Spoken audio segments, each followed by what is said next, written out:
A forgotten wallet. A photograph that should not have been there.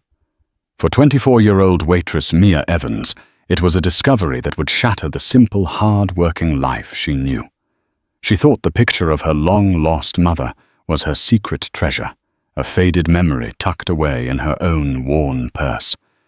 But when she found an identical pristine copy nestled inside the buttery leather of a billionaire's wallet, a single question ignited a firestorm. How did the richest man in the city have a photo of her dead mother? The answer was a secret buried for 2 decades. A truth so devastating it would unravel 2 families and leave everyone in tears. The Bluebird Diner on the corner of 10th Avenue and a street that had long forgotten its own name was Mia Evans's entire world. It was a symphony of sizzling bacon, clattering ceramic plates, and the low hum of conversations that ranged from life's greatest triumphs to its most mundane complaints. For Mia, it was the place that paid her rent, put food on the table for her and her father, and kept the ever-present wolves of New York City's financial reality from the door. At 24, Mia possessed a quiet resilience that life had forced upon her. Her chestnut hair was usually pulled back in a practical ponytail, and her blue eyes, the same shade as her mother's in the photograph, often held a distant, weary look. She moved with an efficiency born of years on her feet, refilling coffee cups with a steady hand and taking orders with a smile that rarely reached her eyes. Her life was a predictable loop. Wake up, help her father David in his small auto repair shop for a few hours. Work the lunch and dinner, rush at the Bluebird, go home, sleep, and repeat. The only thing that broke the monotony was the small, creased photograph she kept in a special sleeve in her wallet. It was the only clear picture she had of her mother Isabella, who had died in a car accident when Mia was just 4 years old. In the photo, Isabella was young, vibrant, her head thrown back in a laugh, sunshine catching in her dark, wavy hair. She looked like a woman who could conquer the world. Mia would often trace the outline of her mother's face, wondering what kind of woman she would have been, what advice she might have given her. Among the diner's regulars, there was one who stood out. He wasn't a talker like old Mr. Henderson from the hardware store, or a flirt like the construction guys from the nearby site. He was simply the man in the suit. For the past 6 months, he had come in every Tuesday and Thursday, precisely at 2:15 p.m. after the lunch rush had subsided. He always sat in the same corner booth, the one with the cracked vinyl seat that no one else wanted. He was impeccably dressed, in suits that cost more than Mia's car. His shoes were polished to a mirror shine, and a heavy, expensive-looking watch, a Patek Philippe, peeked out from under his cuff. He was handsome in a severe, almost haunted way, with sharp cheekbones, intense grey eyes, and dark hair lightly peppered with silver at the temples. He never looked at his phone. He never read a newspaper. He just ordered a black coffee and a side of dry wheat toast and stared out the window for exactly 30 minutes. The other waitresses were intimidated by him. They called him Mr. Sterling, having overheard his name once when he took a rare phone call. They whispered that he was the Alexander Sterling, the tech billionaire from the cover of Forbes, the man who had built a global empire, sterling innovations from nothing. It seemed absurd that a man of his stature would frequent a place like the Bluebird. Mia, however, treated him like any other customer. She was polite, efficient, and left him to his silent ritual. Sometimes she would catch his gaze for a fleeting moment, and she saw not arrogance or power, but a profound and unsettling sadness. It was a look she knew well. She saw a version of it in her father's eyes whenever he looked at her mother's photograph. On a sweltering Tuesday afternoon in late July, the routine was broken. Mr. Sterling finished his coffee, left a crisp $100 bill on the table, as he always did, a tip that could cover her groceries for a week, and walked out into the bustling city. It wasn't until nearly an hour later, as Mia was wiping down his table, that she saw it. Lying wedged between the cracked vinyl seat and the wall was a sleek black wallet. It was made of supple, obviously expensive leather, with the simple silver initials AS embossed in the corner. Her heart hammered against her ribs. Protocol was to put it in the lost and found. But her manager, Sarah, was out on an errand. The wallet felt heavy, important. He would surely be back for it. But what if he didn't come back until Thursday? A man like that would need his credit cards, his ID. Just find his driver's license so we know who to call, she muttered to herself, her curiosity getting the better of her. Her fingers fumbled with the clasp. She opened it, expecting to see a row of platinum cards and a driver's license with that same severe face. She saw the cards, yes. An American Express Centurion card, the mythical black card, sat pride of place. But it wasn't the display of wealth that made the air leave her lungs. It was something else tucked into a clear plastic sleeve opposite the ID.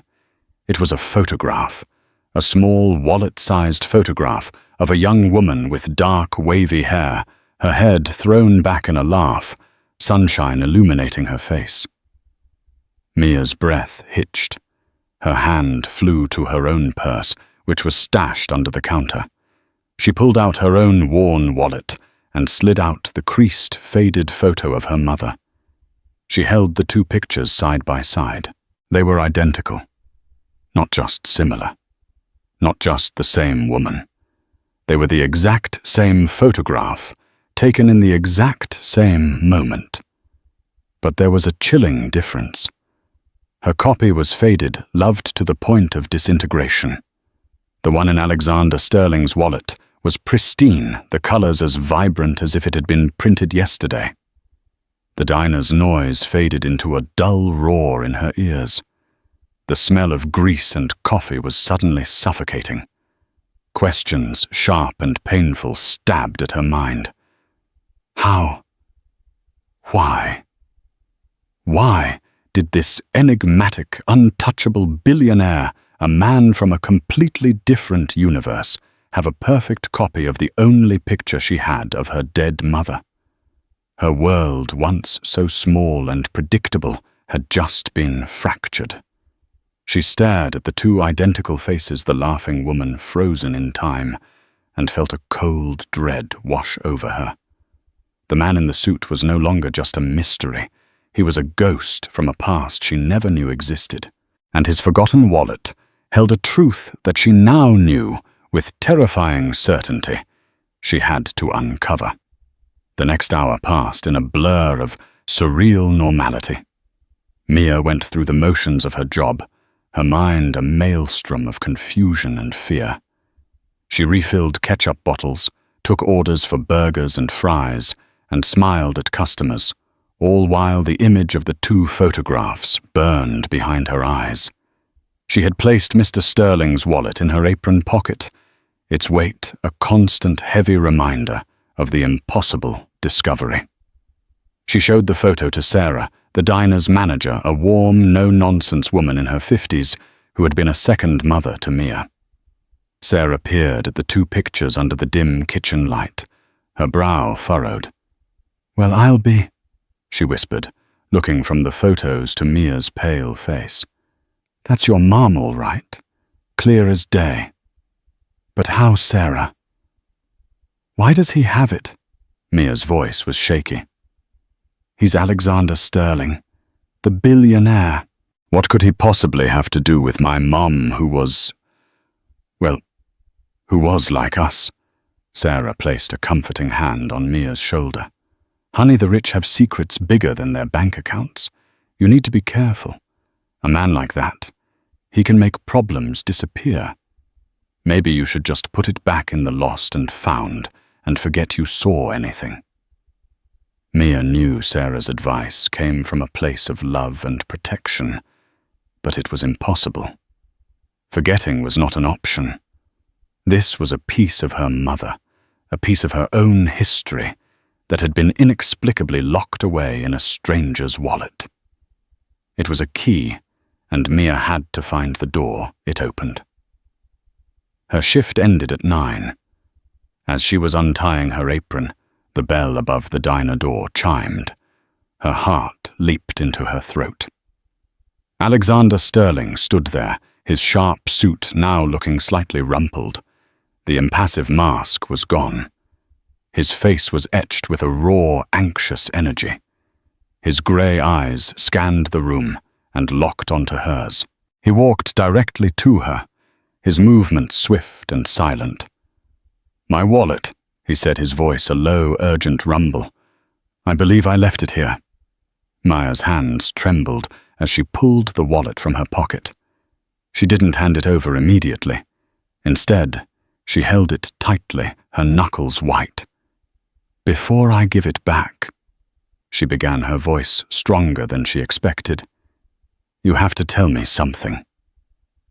A flicker of something was it. Panic crossed his face before it was replaced by a cool, dismissive veneer. "I'm not in the habit of answering questions for my belongings. Just give me the wallet, miss." "My name is Mia," she said, her chin jutting out. "And I'm not just some miss. I need you to tell me why you have this." With her free hand, she reached into her own purse, pulled out her treasured photo, and laid it on the counter next to the open wallet. She pointed a trembling finger from one to the other. "This is my mother, Isabella Evans. She died 20 years ago. So you're going to tell me why a perfect copy of her picture is in your wallet?" The effect on him was immediate and profound. All the billionaire's poise, the carefully constructed armor of wealth and power, crumbled in an instant. The blood drained from his face, leaving him looking ghostly under the fluorescent lights. His gaze dropped to the two photographs, and a look of such deep, gut-wrenching pain filled his eyes that Mia almost took a step back. It was a grief so naked and raw, it felt like a violation to witness it. He swallowed hard, his Adam's apple bobbing. He slowly raised his eyes to meet hers again, and for the first time she saw a connection. He wasn't looking at her. He was looking into her, searching her face, seeing the ghost of the woman in the photograph. "It's a long story," he finally managed to say, his voice hoarse with emotion. "One that is best left in the past." "The past is in your wallet, Mr. Sterling." Mia shot back, her own grief and anger surging. "And it's my mother. I have a right to know." He reached out, not for the wallet, but as if to touch the photo. He stopped himself, his hand hovering in the air for a moment before dropping to his side. "Please," he said, the word sounding foreign on his lips. "Just give it to me. It's a private matter." "Private? My mother is not your private matter." He closed his eyes, a muscle twitching in his jaw. When he opened them, the wall was back up. The vulnerability replaced by a cold, hard resolve. He reached into his suit jacket, pulled out a different wallet, a slimmer card holder, and extracted a thick stack of $100 bills. He placed them on the counter. It must have been $5,000. "For your trouble," he said, his voice flat and devoid of emotion. "Now please, my wallet." Mia stared at the money, then back at his face. The offer was a slap, an attempt to buy her silence, to reduce her mother's memory to a transaction. The hurt was so sharp, it felt like a physical blow. Tears of rage and sorrow welled in her eyes. "You think you can buy me?" she whispered, her voice trembling. "You think my mother's life is worth a stack of cash?" She shoved the money back towards him, with such force that the bills scattered across the counter. "Keep your money, and you can have your wallet." She slammed it down on the counter. "But this isn't over. I will find out the truth." Without another word, she grabbed her purse, slung her bag over her shoulder, and stormed out of the diner, leaving Alexander Sterling standing alone amidst the scattered money, staring at the two identical photographs of a woman they had both somehow lost. She ran all the way home, the hot tears finally streaming down her cheeks. She burst through the door of the small apartment above the garage, startling her father David, who was watching TV. David Evans was a man worn down by life, with grease permanently etched into the lines of his hands and a perpetual sadness in his kind eyes. He took one look at his daughter's face and was on his feet. "Mia. What is it? What happened?" Gasping for breath, she told him everything. The man in the suit, the wallet, the photo, the confrontation, the money. As she spoke, she watched her father's face transform from concern to disbelief, and then to a dark, shuttered expression she had never seen before. When she finished, he was silent for a long time. He walked over to the mantelpiece and picked up the framed 5x7 copy of the same photo. "Alexander Sterling," he said, the name sounding like poison in his mouth. "I don't know any Alexander Sterling, and neither did your mother." "But Dad, the photo, there could be 100 explanations." He snapped, his voice uncharacteristically harsh. "A mistake. A coincidence. Maybe he knew someone who looked like her. Your mother. She was a simple woman, Mia. She was a waitress like you. We were young, we were in love, and we were poor. Her world was this neighborhood, this life. It didn't include billionaires." "He looked like he knew her," Mia insisted, wiping her eyes. "The way he looked at the picture, at me." "Leave it alone, Mia," David said, his voice now pleading.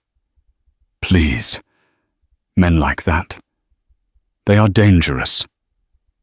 Don't go digging up the past. Let your mother rest in peace." He was hiding something. She could see it in the way he wouldn't meet her eyes, in the way he clutched the picture frame so tightly his knuckles were white. Her father, her rock, the one person she trusted implicitly, was lying to her. The realization was a second deeper betrayal, leaving her more alone and more determined than ever. The truth wasn't just in a billionaire's wallet anymore. It was buried in the heart of her own family. The days that followed were thick with a tense, unspoken silence. At home, Mia's father was overly cheerful in a way that set her teeth on edge, avoiding any mention of her mother or the diner. At the Bluebird, every chime of the door sent a jolt of anxiety through her. Mr. Sterling did not return. The corner booth remained empty, a silent testament to the storm he had unleashed in her life. But Mia was not one to be deterred. Her father's plea to leave it alone had only stoked the flames of her conviction. If both her father and Alexander Sterling wanted this buried, it had to be important. Her first stop was the library, a place she hadn't visited since high school. Armed with a library card and a fierce determination, she dove into the digital archives, typing Alexander Sterling into the search bar. The results were overwhelming. Hundreds of articles detailed his meteoric rise. A prodigy who started a software company in his garage. At 22, he was now at 46, a titan of the tech industry. There were pictures of him shaking hands with presidents, launching rockets, and opening state-of-the-art hospitals. His official biography was sparse on personal details, mentioning only that he grew up in a modest New York neighborhood and was a fiercely private individual. Then Mia refined her search. Alexander Sterling personal tragedy. The results were fewer, more cryptic. One article from a society gossip column dated almost exactly 20 years ago stood out. Tech wunderkind Alexander Sterling, usually a fixture on the gala circuit, has become a recluse following a severe personal tragedy. Sources close to the billionaire say he is reeling from the sudden death of a close friend. Sterling has cancelled all public appearances and is rumoured to be pouring his grief into his work, leading to the explosive growth of Sterling Innovations. Who the mysterious friend was remains a closely guarded secret, but their loss has clearly left an indelible mark on the young mogul. 20 years ago. The timing was a punch to the gut. Her mother had died 20 years ago. It wasn't proof, but it was a thread, a fragile, tantalizing thread. How could she find the connection? Her next move felt like a leap into the unknown.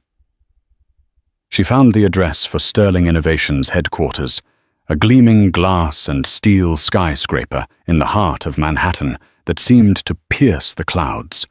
Dressed in her nicest pair of jeans and a clean blouse, she felt impossibly small and out of place as she walked into the lobby. The air was cool and smelled of money and ambition. The receptionist, a woman with a headset and an unnervingly perfect smile, looked her up and down with polite dismissal. "Can I help you? I need to see Mr. Sterling," Mia said, trying to sound more confident than she felt. "Do you have an appointment?" "No, but Mr. Sterling does not take unscheduled appointments. If you'd like to contact his office, you can submit a request through his executive assistant." The receptionist gestured vaguely at a website address on a small plaque. Mia was about to argue when a woman with a sleek blonde bob and a sharp grey suit stepped forward. She carried an iPad and moved with an air of brisk, formidable efficiency. "Is there a problem here?" she asked, her eyes coolly assessing Mia. "This young woman is trying to see Mr. Sterling without an appointment, Ms. Albright," the receptionist said. Ms. Albright's eyes narrowed slightly as she focused on Mia. "And you are Mia Evans." A flicker of recognition. It was subtle, but it was there. Mia's heart beat faster. They knew who she was. They had been expecting her. "Mr. Sterling is not available, Mrs. Albright," said, her tone final. "However," she continued, her voice softening fractionally, "he did anticipate that you might try to contact him. He has instructed me to offer you this." She tapped on her iPad and then looked up. "Mr. Sterling is aware of your financial situation, your father's garage, your student loans. He has authorized the establishment of a full scholarship in your name at any university of your choosing for any degree program.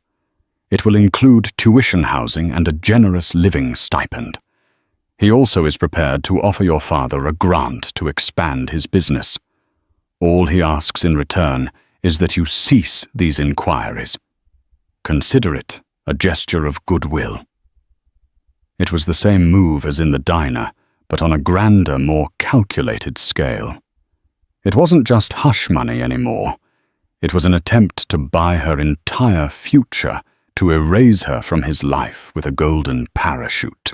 The insult was so profound, so dismissive of the real question of her mother's life, that Mia's fear evaporated, replaced by cold fury. A gesture of goodwill. Mia's voice was low and shaking with anger. "You tell Mr. Sterling that my mother's memory isn't for sale. I don't want his money. I don't want his scholarships. I want the truth. And I will get it." She turned on her heel and walked out of the opulent lobby, her cheeks burning. The encounter had only solidified her suspicions. They were hiding something massive. That night, unable to sleep, she did something she hadn't done in years. She went into the dusty crawl space of their apartment, a place filled with things her father could never bring himself to throw away. She was looking for anything related to her mother that wasn't on the mantelpiece. After an hour of sifting through old clothes and forgotten junk, her fingers brushed against a small wooden box tucked away in a corner.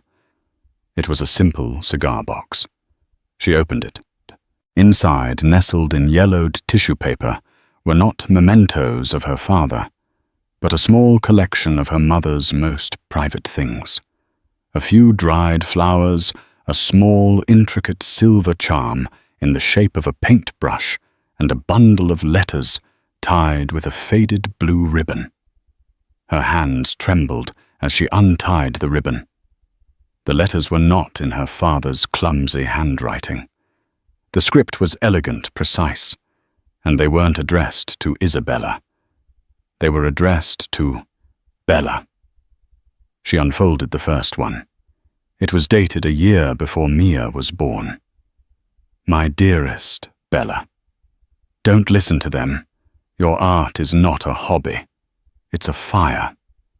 I saw the new piece you're working on, the one with the bridge at dawn. The way you captured the light, it's breathtaking. You have a gift that the world needs to see. Don't ever let anyone, not even David, convince you otherwise.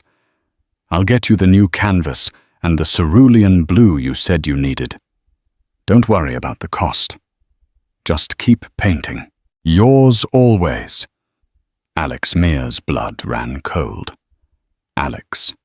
A.S. Alexander Sterling. She read through the letters one after another. They were filled with encouragement, inside jokes, and a profound, intimate connection. They spoke of shared dreams. He wrote about his fledgling tech ideas, and she, it seemed, wrote back about her paintings. He was her biggest supporter, her confidant. The letters painted a picture of a deep platonic love and a secret friendship she never knew existed. One letter mentioned a patron who was helping her buy supplies, but it was clear from the context that the patron was Alex himself hiding his charity so as not to wound her pride. The last letter was dated just a week before the accident. Bella, he has no right to ask you to choose. A person's heart is big enough for all kinds of love. The love you have for him and the friendship we have don't have to be in conflict. Don't give up your art. Don't give up on yourself. If things get too difficult, you always have a place to go. Just call me. Yours always, Alex. Tears streamed down Mia's face. This was it. This was the proof. Her mother and Alexander Sterling had a secret, powerful bond. A bond her father was so jealous of that he had lied about it for 20 years. A bond that ended somehow in tragedy. Armed with the letters, she now knew her next confrontation with Alexander Sterling would be different. She wasn't just a waitress he could buy off anymore. She was Isabella's daughter, and she was coming for the whole truth. The next morning, Mia didn't bother with the receptionist. Clutching the precious bundle of letters in her bag, she walked back into the imposing lobby of Sterling Innovations. When the immaculate Miss Albright intercepted her, Mia didn't flinch. "Miss Albright, I'm not leaving," Mia said, her voice steady and clear.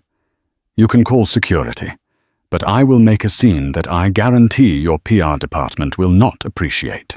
Or you can tell Mr. Sterling that Bella's daughter is here and she has his letters."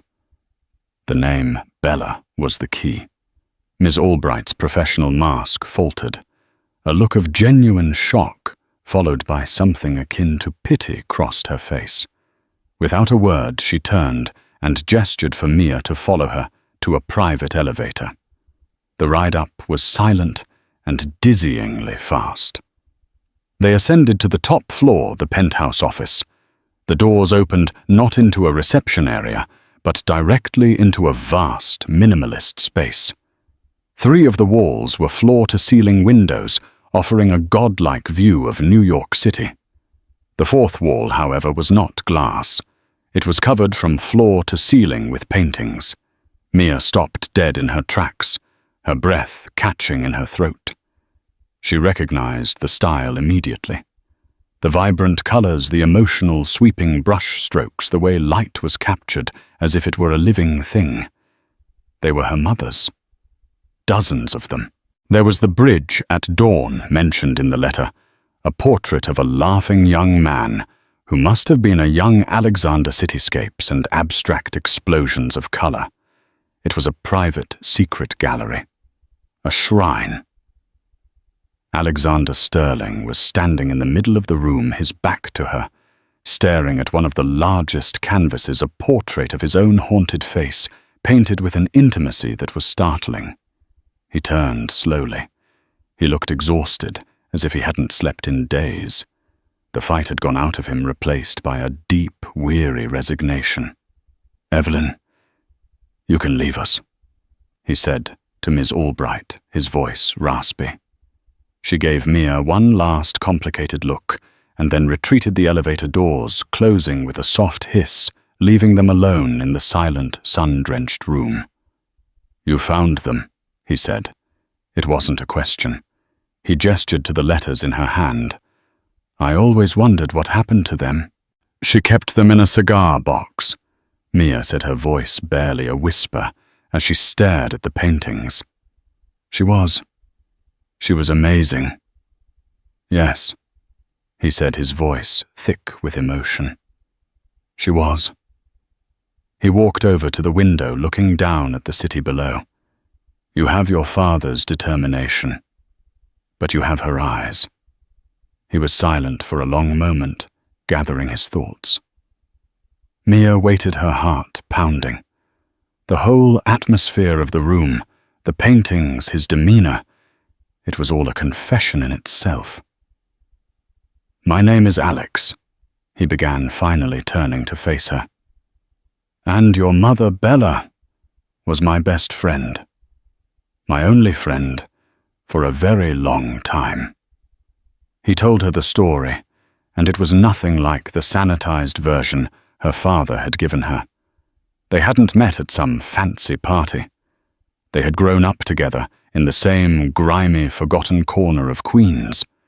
He was the nerdy, ambitious kid who was always getting picked on, and she was the fiery, artistic girl who always defended him. They were two outcasts who found solace in each other's dreams. My family was poor, but hers was chaos, he said, his voice distant. She found her escape in art. I found mine in computers. We made a pact when we were 16, sitting on the roof of our apartment building. He pointed to the photograph, which was now in a simple silver frame on his desk. I took that picture that day. She swore she'd become a world-famous artist, and I swore I'd become a millionaire so I could be her first patron, and she'd never have to worry about money again. He explained how he got a scholarship to MIT and started his company. As soon as he made his first real money, he began sending it to her anonymously at first through a lawyer, so she could buy proper supplies. He was the secret patron. "And my father?" Mia asked the question, heavy with dread. Alex sighed, a look of pain crossing his face. "David. He came into the picture when Bella was about 20. He was intense, passionate, and he adored her. At first I was happy for her, but he was possessive, insecure. He couldn't stand the thought of her having a part of her life he wasn't in. He especially couldn't stand me." He explained that Bella, to keep the peace, had kept the depth of her friendship with Alex a secret. She told David that Alex was just an old friend from the neighborhood who had moved away. She never told him that Alex was the one funding her art, the one she poured her heart out to in letters. "She loved him, Mia," Alex said earnestly. "Never doubt that. But she was trapped. He wanted her to be a wife, a mother. He saw her art as a childish hobby that was taking her away from him. I just wanted her to be free, to be the artist she was meant to be. He looked around the room at the vibrant canvases. She painted all of these. She would ship them to me. It was our secret, a world we built for ourselves where she was the artist she was born to be. Tears were now silently streaming down Mia's face. It was all clicking into place, her father's lies, his defensiveness, Alex's grief. "So, what happened?" she whispered. "The accident." Alex's face, which had softened with the memories, became a mask of pure agony. The haunted look was back more intense than ever. "The arguments between them got worse after you were born. David wanted her to stop painting to focus on being a mother. The last letter I sent her, you read it. I told her she didn't have to choose." He walked over to his desk and picked up the framed photograph, his knuckles white. "That night, the night she died, she and David had a terrible fight. About me. About her art." Mia felt a cold knot of dread form in her stomach. This was the first part of the truth, a devastating truth about a secret friendship and a hidden life. But she could see it in his eyes, in the sheer torment etched on his face, that there was more. The story wasn't over. This explained his grief, but it didn't explain the crushing, all-consuming guilt that seemed to radiate from him. There was another, darker layer to this tragedy, and he was still holding it back. The journey from Alexander Sterling's glass tower back to the humble world of the auto garage was a descent through layers of reality. Mia felt as though she were surfacing from a deep dive, the pressure in her ears immense, the air of her old life feeling thin and foreign. The city lights smeared past the bus window, each one a pinpoint in a universe that now felt infinitely more complex. The truth she had unearthed wasn't a simple single key, but a whole set of them, each unlocking a room filled with a different kind of pain. Her mother, the brilliant secret artist. Her patron, the lonely boy who became a king. And her father. Her father was the gatekeeper who had lied to protect a secret not entirely his own. She found him right where she knew he would be, in the garage, a place that was both his livelihood and his sanctuary. The air hung thick with the familiar acrid smells of motor oil, gasoline, and old metal. A single bare bulb cast long dancing shadows, making the hulking shapes of cars look like slumbering beasts. David was hunched over the exposed engine of a sedan, his hands permanently stained with the ghost of his work, moving with a practiced, methodical rhythm. He was trying to lose himself in the mechanics of a world he understood. Mia stood in the wide doorway for a full minute, the cool night air at her back. She watched him, this man who had raised her, who had bandaged her scraped knees, and taught her how to change a tire. She saw him not as the giant of her childhood, but as he was now, a man stooped by the weight of unspoken words. The anger she had anticipated feeling was gone, replaced by a profound and hollow ache. "I went to see him," she said, her voice cutting through the quiet hum of the garage. "I went to his office." David froze his hand, hovering over a spark plug. He didn't turn around, but she saw his broad shoulders tense up, the muscles in his back coiling like swings. He remained frozen for a long moment before slowly, deliberately placing his wrench on the tool chest with a soft metallic click. He still wouldn't face her. "I saw her paintings, Dad," Mia continued, her voice quiet but unwavering. She took a step into the garage, the shadows swallowing her. "All of them. Dozens. They were beautiful.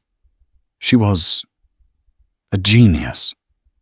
He finally turned, and his face was a wreck of conflicting emotions. There was fear, defensiveness, but beneath it all, a deep, weary sorrow. "Mia, I can explain.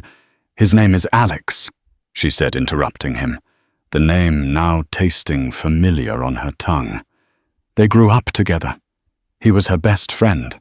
He was the one who bought her canvases, the one who believed in her when no one else did, when you didn't." The last words were not an accusation, but a statement of heartbreaking fact. "That's not true." David's voice was raspy, desperate. "I believed in her. I loved her. Did you?" Mia challenged her own voice, cracking. "I have his letters. He called her Bella. He told her not to give up, not to let anyone crush the fire inside her. He told her the world needed to see her gift." She took another step closer, her presence filling the small space between them. "Why did you lie to me? For 20 years you let me believe she was just a waitress who died in an accident. You erased the most important part of her. Why?" The dam of his denial finally broke. The strength seemed to pour out of him, leaving him trembling. He stumbled back and sank onto a worn wooden stool, the same one he'd sat on for countless coffee breaks. He buried his face in his greasy hands, and a sound Mia had never heard, before the sound of her father truly weeping filled the garage. It was a raw, guttural sob ripped from a place of ancient guilt. "I was a damn fool." He choked out his words, muffled by his palms. "A jealous, insecure fool." He looked up at her, his eyes red-rimmed and pleading, swimming with 2 decades of unshed tears. "I met her, and it was like the sun came out for the first time in my life. She was so full of light, so much bigger than the world we were in, and I wanted all of it. I wanted to be her everything." He struggled for breath, the confession tumbling out of him now unstoppable. Then there was Alex, this ghost on the phone, this name in letters she would hide. I knew he was more than just a friend. I could hear it in her voice when she talked about him, see it in the way her eyes would light up when she talked about her art. I thought it was his art, not hers. I thought he was some rich college boy, trying to steal her away from me. He had a piece of her soul I couldn't get to, this secret garden in her mind, where he was welcome and I wasn't, and it drove me mad. Mia knelt on the cold concrete floor in front of him, the anger completely replaced by a devastating pity. The night it happened," he whispered, his voice dropping to a conspiratorial, horrified tone, as if the ghosts of that evening were in the garage with them. "We had the worst fight of our lives. I'd found a new letter. He was telling her to leave me if I didn't support her. I lost it. I called her a liar. I called her selfish. And then, God forgive me, I took her latest painting, one she'd worked on for weeks, and I told her it was childish garbage. I said, 'It's time to grow up, Isabella. Choose it's me and your daughter, or it's him and these stupid, worthless paintings.'" The words hung in the air, ugly and cruel. David flinched as if he'd been struck by his own memory. The look on her face. It wasn't anger. It was like I had just killed something inside her. She didn't scream. She just looked at me, and all the light was gone. She whispered, "I need some air." And she grabbed her keys. It was pouring rain, a real tempest. I was so full of rage and pride. I just watched her go. I stood at the window and watched her tail lights disappear down the street, thinking, good, let her cool off. She'll be back. But she never came back. He broke down again, his body shaking with the force of his sobs. "It was my fault, Mia. Don't you see my words were the weapon? My jealousy was the engine. I drove her out into that storm. I put her in that car. I killed her." Mia wrapped her arms around his trembling shoulders, pulling his head to her chest as he cried like a lost child. She held him, her own tears falling silently into his hair, mourning not just for the mother she'd lost, but for the father who had been lost in his own prison of guilt ever since. It was a confession so total, so absolute, it seemed to explain everything. And yet, as she held him, a cold sliver of doubt remained. It explained her father's secret. But it didn't explain Alexander's. It didn't explain the haunted look in his eyes that went beyond grief. It didn't explain the shrine in his office or the desperate attempt to buy her future. David's guilt was for his words. Alexander's guilt felt physical, deeper. The next 2 days passed in a fragile truce. David was quiet, hollowed out. The confession had not absolved him. It had just given his guilt voice. They moved around each other in the small apartment with a gentle, sorrowful care. The lie was gone, but the truth was a raw, open wound they were both afraid to touch. Then, on the 3rd day, Mia's phone rang. It was an unknown number. Mia Evans. The voice was female professional, yet softer than Mia remembered. It was Evelyn Albright. Yes. Ms. Evans. Mia. Mr. Sterling has asked me to call you. He knows you spoke with your father. He feels that the story is still incomplete. He believes you both deserve to hear the rest of it from him. There was a pause. He has asked if you and your father would be willing to come to his home this evening. He understands if you refuse. Mia looked over at her father, who was staring blankly at a TV screen, not seeing it. He looked like a man already sentenced. There was only one way to the end of this road. We'll be there, Mia said. That evening, a silent black Mercedes sedan, a car that cost more than their entire apartment building, purred to a stop in front of the garage. The driver, a man in a black suit, opened the doors for them. The ride was surreal. David sat stiffly staring out the window, his rough mechanic's hands looking out of place on the plush leather seat. Mia watched the city's grit give way to manicured suburbs, then finally to the rolling wooded hills of Westchester County. It felt like they were ascending to another realm, a place where secrets of a different magnitude were kept. The car turned onto a private road and stopped before a pair of immense wrought iron gates that swung open silently. They drove for another minute up a winding, tree-lined driveway before the house came into view. It wasn't just a house. It was a sprawling stone and glass mansion, modern yet timeless, settled perfectly into the landscape. It was a fortress of solitude.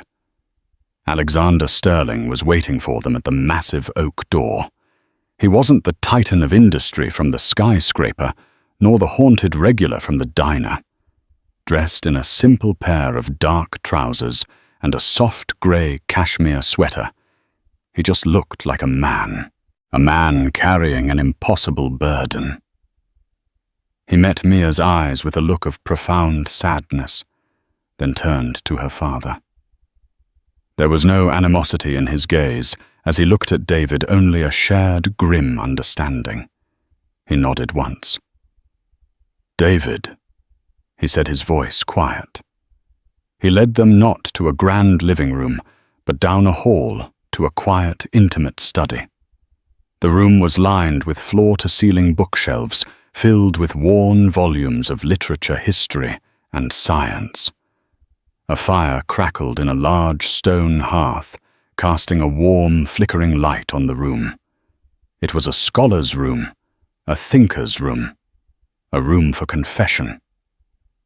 Please sit, Alex said, gesturing to 2 deep leather armchairs near the fire. He remained standing, pacing restlessly in front of the flames. David, He began, his voice raspy. What you told Mia. The fight your guilt. I can't imagine the weight you've carried. The hell you've put yourself through. But you need to know. You have to know that the guilt you carry, it was never fully yours. He stopped pacing and turned to face them, his face illuminated by the firelight. It was a mask of pure, unadulterated torment. That night, after she ran out of your apartment, she called me from her car. She was hysterical. I'd never heard her sound so broken. It was my fault, too. My letter had pushed her into that confrontation. He took a shaky breath. I told her to come to my place. I was living in a small apartment in Astoria then. I told her it would be okay, that she could stay with me, that we would figure everything out in the morning. She said she was lost, that she couldn't see through the rain. I was so worried. I told her to stay put, that I would come and get her, lead her back. The room was deathly silent, save for the crackling fire. Mia gripped the arm of her chair, her knuckles white, a terrifying premonition dawning in her mind. I was 26. Alex continued, his voice, a strained whisper, his eyes fixed on a point in the distant past. I'd just poured all my savings into my company, but I'd bought my first decent car, a used BMW. I was so proud of it. But I was an idiot. I hadn't finished registering it properly. My license had been suspended for unpaid parking tickets I'd ignored. But I wasn't thinking about that. I wasn't thinking about anything except her crying alone in her car in the middle of a storm. So I got in my car, and I drove. He closed his eyes, his whole body trembling with the memory. The rain, it was like a solid wall of water. The wipers couldn't keep up. The road was a river of black glass. I was driving too fast, desperate to get to her. I came around a blind curve on that old back road, and my headlights lit up this apparition, a huge deer frozen in the middle of the road. He opened his eyes, and they were wild with a 20-year-old horror. He looked directly at Mia, and his voice broke. I swerved, hard. The car hydroplaned. I was just a passenger, then fighting a wheel that had no connection to the road. There was this sickening screech of rubber on water. And then the impact. He stopped, his throat working, unable to speak. David leaned forward, his face pale, finally understanding. I didn't hit the deer, Alex choked out. I missed it. But in the skid, I slid into the oncoming lane. There was another car. I didn't see it until the last second. I didn't hit it head on. I just clipped the rear corner of it, a glancing blow. But it was enough. Mia felt the air leave her lungs in a silent scream. At that speed, on that wet road, it was enough. I fought my car back under control, my heart trying to beat its way out of my chest. In my rearview mirror, I saw the other car. I saw it start to spin. I saw it slide sideways off the road and disappear down the embankment. I heard the crash, a sound of tearing metal and shattering glass that I will hear every night for the rest of my life.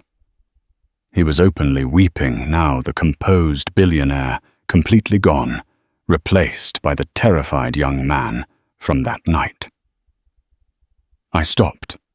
I scrambled out of my car, screaming her name, even though I didn't know it was her. I just screamed, "Are you okay?" I ran toward the edge of the road. I could smell gasoline. And then, through the rain, I saw the car.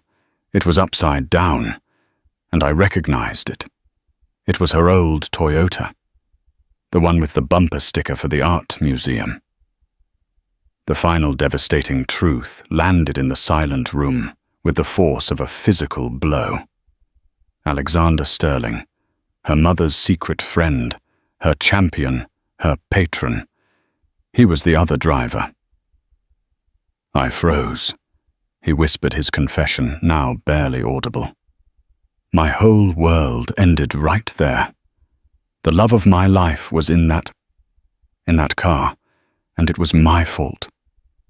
I was unlicensed, in an unregistered car. I had just killed her. All I could think was, my life is over. They'll send me to prison forever. I was a coward, a pathetic, terrified coward. I looked around. There was no one.